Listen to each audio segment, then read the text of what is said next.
Lucy! May sasabihin daw sa'yo si Eugene. Wala. Meron! Gusto ka raw niya. Hoy! Gusto mo ako, Eugene? Kilala mo ako? Oo, di ba nagkakalala na tayo ng grade 7 tayo? Wow. Gusto mo pag-usapan? Pag-usapan feelings ko? Naku, wag na, nakakahiya. Okay. Lucy!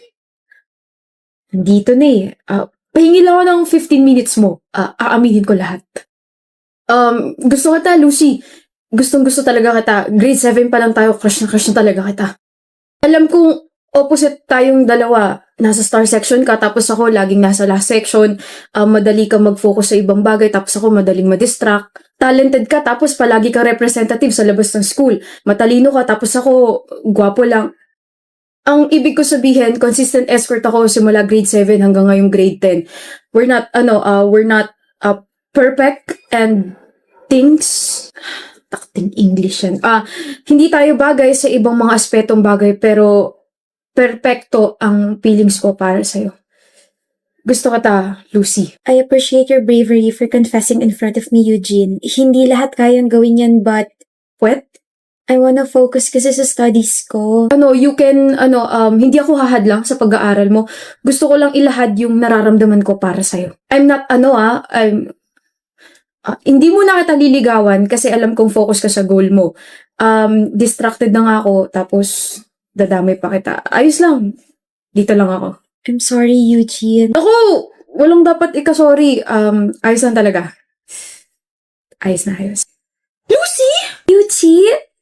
Para hindi tayo nagkita 6 months ago, Sandali lang naman yung pagkikita na yun. Namiss pa rin kita.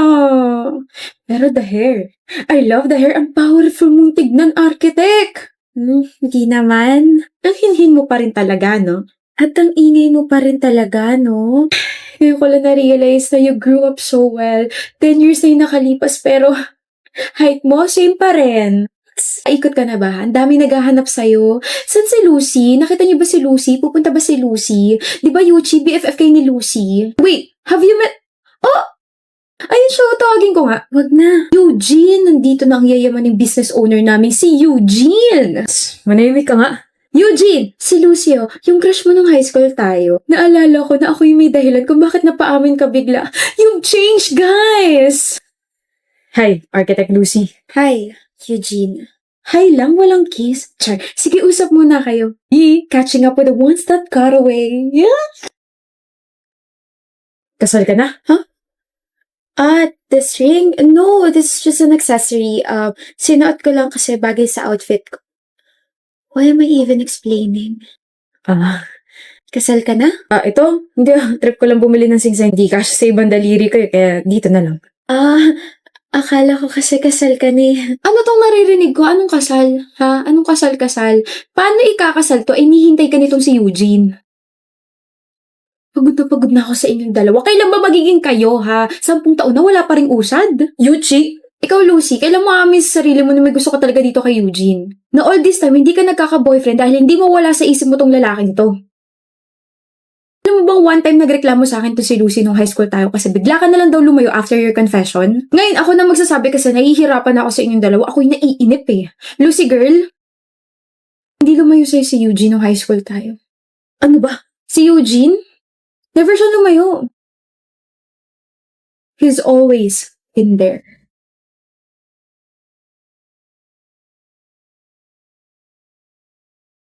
Ayos lang. Dito lang ako. Dito lang ako. Ngayon lang kita nakita rito sa department namin. I'm Kara. Dennis. Ang pogi mo. May girlfriend ka? I just wanna make sure kasi crush na yata kita. Wala. Sure ka? Baka mamaya may sumabunot bigla sa akin or biglang may mag-DM sa akin na you don't know me but I know Dennis. We've been in a relationship for... Never pa ako nagkaka-girlfriend. Ako pwede mo ako maging girlfriend. I mean, crush. No thanks. Nga pala, baka isipin mo kasi interesado ako sa'yo. I'm just being honest. May charger ka ba? Meron, Type-C ba? Sakto lobat kasi ako. Na love at first sight sa'yo.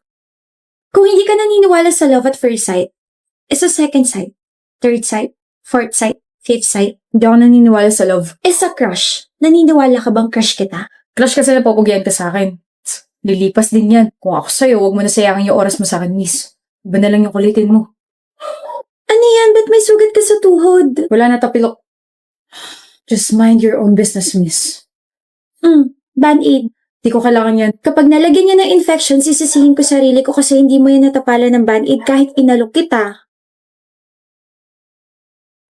Umuulan. Hi, Dennis. Wala akong payong kaya huwag ka na umasang sasabayan kita, miss. So kung may payong ka, maisasabay mo ko? Hindi. Susungitan kita hanggang sa ma-turn off ka sa akin. I told you, lilipas din yan. Alam mo, kahit sungitan mo ko, ang gwapo mo pa rin. Pero sorry ka kasi hindi naman yun yung dahilan kung bakit crush na crush kita. Crush kita kasi nakita kitang sinagip mo yung kuting na muntik na masagasaan last month. So I therefore conclude na you are a very, very kind person. O payong, ingat ka sa pag-uwi mo. Paano ka? Oh, I have extra. Nagdadala talaga ako ng isa pa just in case na may friend or kakilala akong walang dalang payong. Huwag mo na isa sa oli sa akin to maulan na sa mga susunod na araw, next week, next month, next year, and next year. Bye, Dennis! See you tomorrow! Good morning, Dennis. Kumain ka na ba? Hindi ako gutom, miss. Hala, hindi ka ba nagpa-breakfast? Here, take my sandwich. Ayoko. Kapag nag-collapse ka, sisisihin ko sarili ko kasi hindi ka kumain kahit inalok kita. Hilig mo mang guilt trip, no? Kainin mo na to and take this bottled water. Hindi ko pa naiinom yan. Paano ka? Alam mo, kahit ang sungit mo sa akin, naiisip mo pa rin talaga ako, no? Na nga yan. Ewan ko sa'yo. Progress tawag dyan. I feel like you're starting to trust me na. Thank you, Dennis. Dapat nga akong nagpapasalamat. Hi, Dennis. Hello. Bakit nandito ka sa stock room? Inutusan ako eh. Ikaw. Kapag stress or malungkot ako, dito ako napunta. Tahimik eh. Balik na lang ako mamaya. Anong problema? Akala ko ba alis ka na? Sasamahan kita. Hindi na. Sige na. Basta dito lang ako. Magtatanong ako Bakit parang takot na takot ka sa tao?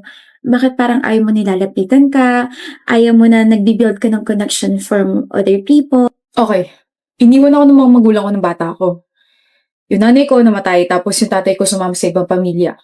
Nahanap ko siya last month kaso sinabi niya na lumayo na lang daw ako. Lumaki ako sa tito at sa tita ko kaso hindi naging maganda yung trato nila sa akin kaya pinursige ko talaga na makaalis sa poder nila kaya eto na ako ngayon. I'm currently living alone. Kaya kapag may gustong pumasok sa buhay ko, iniisip ko kaagad na iiwan nila ako. Naiiwan mo rin ako pagdating ng panahon. Kaya huwag mo na sayangin yung oras mo sa akin. Hindi naman kita iiwan eh. Kara, Oh, sinabi mo na yung pangalan ko. nagdudugo yung ilong mo. Kara! Sorry. Alam ko. Alam mo alin? Ha? Alam kong gwapo ko, so please huwag mo na akong titigan. Alam ko rin, na gusto mo nang ihampas sa akin yung dala mong bag. Iba na talaga mga kabataan eh. Ang kapal na mukha magbuhat ng sariling bangko. Kala ko naman kapag nag-college na ako, pwede na ako magsuot ng kahit na ano. Ka-uniform pa rin pala. Init no? Pero at least we don't have to think kung ano yung pwede natin suotin araw-araw, di ba? Driven nga pala. Marketing irregular student. Okay, ano pangalan mo? Alam kong hindi mo ako titigilan base dyan sa mukha mo. Gladys, ayoko maging friends tayo. Ayoko. Sige, best friends na lang. Gladys! Masakit dyan mo? Lagi ka na lang kasing nakahawak dyan. Ito. May abs kasi ako eh. Nag-aalala ka na sa akin na bored lang ako. Lalambot din yung puso mo sa akin. Gladys! What is the meaning of this? Bakit di mo ko hinintay? Tagal mo eh. Sabi mo sabay tayo pumasok. Di mo kayo mag-isa? Hindi. Ako sa'yo. Gladys, may iba ka pa bang friend? Wala. Meron! Ako. Pinilit mo kaya ako. Pero, hindi mo ba trip yung iba nating mga blockmates? Trip? And bakit hindi ka nakikihalubilo sa kanila? Dito ka na lang lagi sa likod nakapwesto like me. Trip ko sila pero hindi ko masabayan yung trip nila. Okay na. Ako? Sasabayan kita sa trip mo kahit lumangoy ka pa sa fish pond. Yung mga trip kong kaibigan, tahimik. Tahimik ako. Tahimik ako, Gladys. Promise. Sorry kung hindi ako nakapunta sa family dinner nyo kagabi Ayos lang. Hindi kasi ako pwede lumabas eh. Draven. Ayos lang. Nga pala, aalis ba kayo sa araw ng mga patay? Kasi kami oo. Dadalawin namin yung grandparents namin. Saan nyo dadalawin? Baka magkrusunandas natin. Oh? Sa Manila Memorial Park, sa Columbarium. Doon din kami! Best friend talaga tayo. Psst. Ma, dun lang po ako ah. Huwag kang lalayo.